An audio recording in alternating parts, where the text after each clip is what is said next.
حاولنا نجيبوا لكم توب 5 ديال اكبر كذبات واكبر سلوكيات عند العالم الاخر، وسلوكيات رسميه ماشي من عند الشعب، سلوكيات من عند المسؤولين ومن عند الاعلام ديالهم. ولقينا الالاف ديال السلوكيات غير منطقيه ما كتدخلش العقل، وحاولنا بصعوبه نختاروا لكم منهم 5. واخا احتارينا شنو نختاروا كان الامر صعب جدا، ولكن اختارينا لكم توب 5 ديال اكبر سلوكيات من عند جوارنا الجزائريين. فرجه ممتعه. في المركز الخامس طبعا حبيبنا اللي قال لهم بانهم هما اللي حطوا بلاطير في الفيفا، وهما اللي عطاو قطر تنظيم كاس العالم 2022. الجزائر هي اللي دارت بلاطير في مكانه، والجزائر هي اللي جابت لا كوب دي موند لقطر. وناري على كذاب، وناري على كذاب، وناري على كذاب. شنو كذوب شنو كذوب شنو.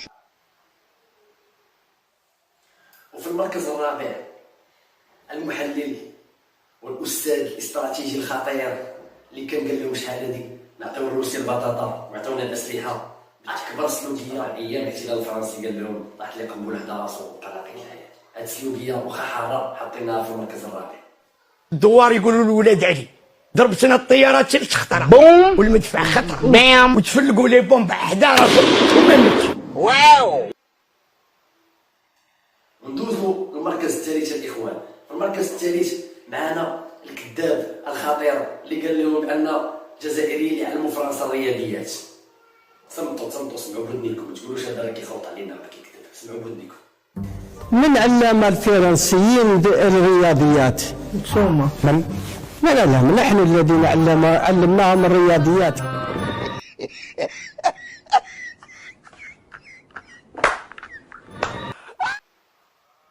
ندوزو للمركز الثاني. واحد السيد نار على علم كيموتوا عليه تما في الجزائر حيت مبردعهم ديال بصح ما كاينش تبرديع خدام وسلوكيه عنده في الدم. علاش كيدير الكذوب؟ وكذاب. هو طبعا البيطري حمير. سمعوا اش غادي يقول لهم من اخطر السلوكيات. سمعوا. يبان مبالغ فيه، لكن حقيقي أن الدستور الأمريكي كتب خوفا من الجزائر. وناري كذاب. يعني بديتي قديم. كنت ديب. كنتي صغير؟ ايه كنت صغير وطلعتي كراد.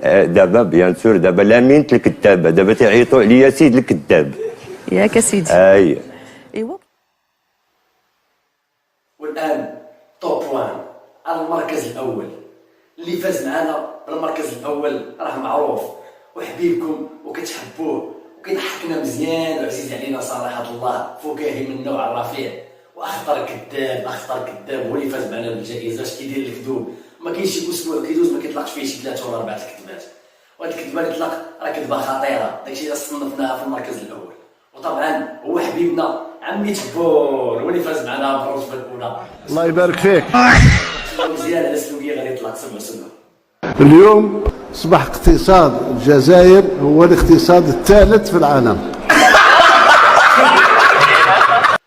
هذا قال لهم الجزائر هي ثالث اقوى اقتصاد في العالم. نتمناو هاد الفقره تكون نالت الاعجاب ديالكم، وإلا عجباتكم هاد الفقره خلونا في التعاليق بعض الافكار ونديروا لكم توب 5 شي حاجه اخرى من غير الكذوب، وتكون طبعا من عند العالم الاخر.